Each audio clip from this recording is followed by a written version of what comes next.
Hello friends, வணக்கம். Welcome to வனீஸ் channel. இன்றைக்கி நம்ம வீடியோவில் ஒரு சூப்பரான டேஸ்டியான ரெசிபி தான் பார்க்க போகிறோங்க. அதுதான் மஷ்ரூம் கிரேவி. இந்த மஷ்ரூம் கிரேவி சப்பாத்தியோட சாப்பிட்றதுக்கு ஒரு பெஸ்ட் காம்பினேஷனுங்க. அதே சமயத்தில் நம்ம இட்லி, தோசை, பூரி, சாதம் இதோட எல்லாம் சாப்பிட்றதுக்கும் ரொம்ப ரொம்ப சூப்பராக இருக்குங்க. வெஜிடேரியன்ஸ்க்கு, அதாவது நான்வெஜ் சாப்பிடாதவங்களுக்கு இது ஒரு பெஸ்ட் ஆப்ஷனுங்க. இந்த ரெசிபி எப்படி பண்ணுறதுன்னு பார்க்கலாம். இப்போது இதற்காக நான் ஒரு பேக்கெட் மஷ்ரூம் எடுத்து வச்சுருக்கிறேன். மஷ்ரூம் வாங்கும் பொழுது இந்த அடிப்பக்கம் நல்லா இப்படி க்ளோஸ் ஆன மாதிரி இருக்குதான்னு பார்த்துக்கோங்க. அதுதான் ஃப்ரெஷ் மஷ்ரூமுங்க. இதை க்ளீன் பண்ணுற கிளிப்பை நான் போடலை இங்கே, ஏன்னா ஏற்கனவே மஷ்ரூம் க்ளீனிங் ஒரு வீடியோ போட்டிருக்கிறேன். இப்போ இந்த கிரேவிக்கு ஒரு சூப்பரான மசாலா ரெடி பண்ணிடலாங்க. அதுக்காக ஒரு கடாய் வச்சு அதில் கொஞ்சமாக எண்ணெய் சேர்த்துருக்குறேன். எண்ணெய் சூடானதும் இதோட பொடியாக கட் பண்ணி வச்சுருக்கிற வெங்காயத்தை சேர்த்துருக்குறேங்க. வெங்காயத்தை லேசாக வதக்கிடலாம். நீங்கள் பெருசாக கூட கட் பண்ணி போட்டுக்கலாம். எப்படியும் நம்ம அரைக்க தான் போகிறோம். பொடியாக கட் பண்ணால் ஈஸியாக வதங்கிடும். இதோட கொஞ்சமாக பூண்டு சேர்த்துருக்குறேன். பொடியாக கட் பண்ண இஞ்சி சேர்த்துருக்குறேன். இதை எல்லாத்தையும் சேர்த்து நல்லா வதக்கிக்கலாங்க. இஞ்சியை முழுசாக போட்டோம் அப்படின்னா சில டைம் அதை அரையாது. அதனால தான் பொடியாக கட் பண்ணியிருக்கிறேன். நீங்கள் பெரிய வெங்காயத்துக்கு பதிலாக கொஞ்சம் சின்ன வெங்காயம் கூட சேர்த்துக்கலாங்க. இப்போ வெங்காயம் நல்லா வதங்கின உடனே இதோட பெரிய சைஸ் ஒரு தக்காளி சேர்த்துருக்குறேன். இதையும் சேர்த்து நல்லா வதக்கிக்கலாம். இப்போ இது எல்லாமே உங்களோட கிரேவியோட குவான்டிட்டிக்கு தகுந்த மாதிரிங்க. இப்போ நீங்கள் நிறைய கிரேவி வேணும்னா இது எல்லாமே கொஞ்சம் ஜாஸ்தியாக போட்டுக்கோங்க. இப்போ இந்த வெங்காயம் தக்காளி எல்லாம் வதங்கின உடனே கொஞ்சமாக மஞ்சள் தூள் ஆட் பண்ணியிருக்கிறேன். இதோட கொஞ்சமாக மிளகாய் தூள் ஆட் பண்ணுறேங்க. இந்த மிளகாய் தூள் நான் ஏற்கனவே வீடியோ போட்டிருக்கிறேன். ஊட்டி ஸ்பெஷல் மிளகாய் தூள் அப்படின்னு போட்டிருக்கிறேன் ஒரு வீடியோ.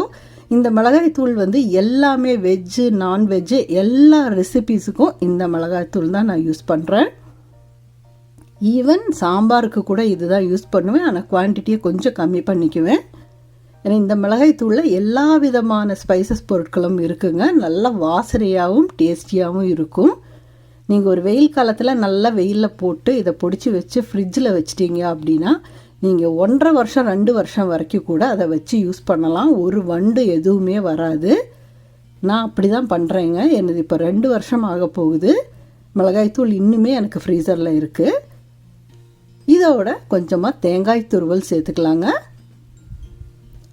நீங்கள் தேங்காய் வேண்டாம், நாங்கள் தேங்காய் போட்டு சாப்பிட மாட்டேன் அப்படின்றது தான் நீங்கள் இதை ஸ்கிப் பண்ணிக்கலாம். ஏன்னா இது எல்லாமே நமக்கு அந்த கிரேவியை கொடுக்கும். அதுக்காக தான் நம்ம இதெல்லாமே சேர்க்குறோங்க. அந்த மிளகாய்த்தூள் ரெசிபி நீங்கள் ட்ரை பண்ணி பாருங்கள்.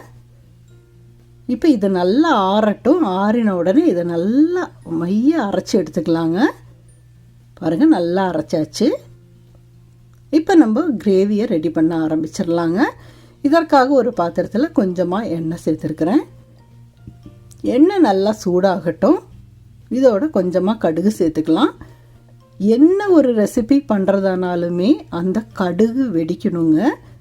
கடுகு வெடிக்காமல், எண்ணெய் சூடாகாமல் கடுகை போட்டுட்டு அது வெடிக்காமல் உடனே வெங்காயம் தக்காளி எல்லாம் போட்டுறாதீங்க. எது போடுறதுனாலும் எப்பவுமே அந்த கடுகு வெடித்து வரணும். இப்போ இதோட கொஞ்சமாக வெங்காயம் சேர்த்துருக்குறேன். சும்மா ஒரு பேருக்கு நீங்கள் ஒரு பாதி வெங்காயம் சேர்த்தா போதும். நல்லா பொடியாக கட் பண்ணி சேர்த்துருக்குறேன்.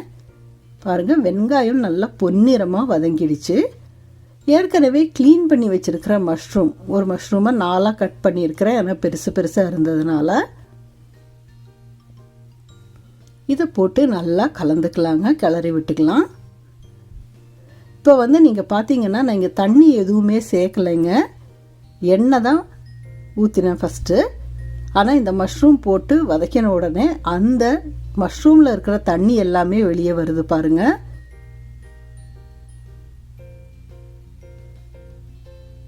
இப்படியே இது வேகட்டுங்க. ஒரு 3-4 நிமிஷம் வெந்ததுக்கப்புறம் கொஞ்சமாக உப்பு சேர்த்துக்கலாம்.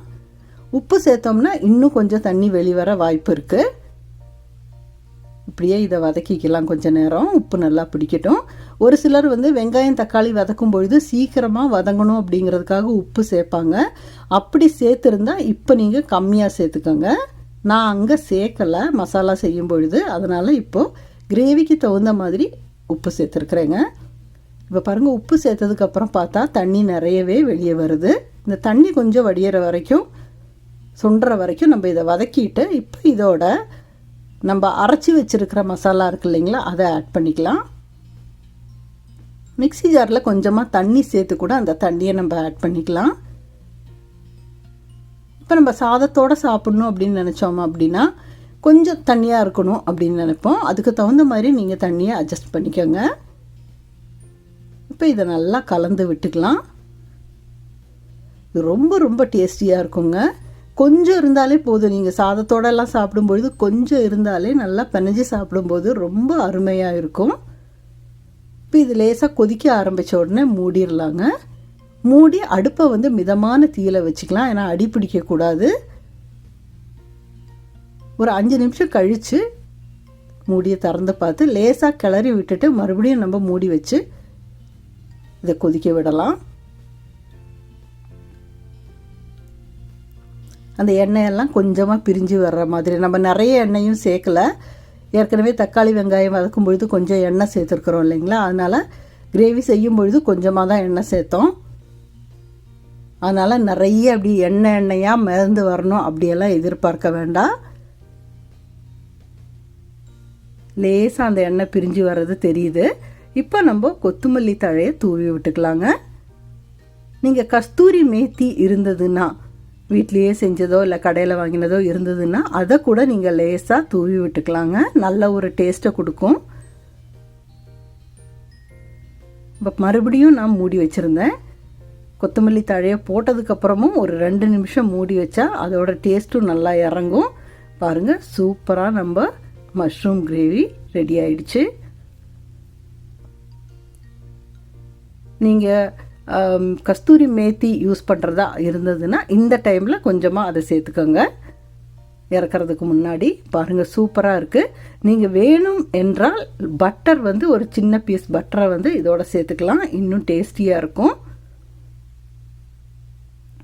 இந்த ரெசிபியை நீங்களும் ட்ரை பண்ணி பாருங்கள், எப்படி இருந்தது அப்படின்னு கமெண்ட்டில் சொல்லுங்கள். அதே மாதிரி அந்த மிளகாத்தூள் நான் யூஸ் பண்ணேன் இல்லைங்களா, ஊட்டி ஸ்பெஷல் நீல்கிரீஸில் எல்லாருமே, எங்கள் ஆட்கள் எல்லாருமே நாங்கள் அந்த மாதிரி ஹோம்மேட் மசாலா பவுடர் தான் யூஸ் பண்ணுவாங்க. ஒரே மிளகாய் தூள் தான் எல்லா குழம்புக்குமே. நீங்களும் அந்த மிளகாத்தூளை ட்ரை பண்ணி பாருங்கள். இந்த ரெசிபியும் ட்ரை பண்ணி பாருங்கள். இந்த வீடியோ உங்களுக்கு பிடிச்சிருந்ததுன்னா லைக் பண்ணுங்கள், கமெண்ட் பண்ணுங்கள். இது வரைக்கும் சப்ஸ்கிரைப் பண்ணாதவங்களா இருந்தீங்கன்னா சப்ஸ்கிரைப் பண்ணிக்கோங்க. உங்கள் ஃப்ரெண்ட்ஸோட இந்த வீடியோவை ஷேர் பண்ணுங்கள். உங்களுக்கு வேறு ஏதாவது ரெசிபி வேணும்னாலும் கமெண்ட்டில் சொல்லுங்கள். மீண்டும் அடுத்த வீடியோவில் சந்திக்கும் வரை பாய். தேங்க்ஸ்.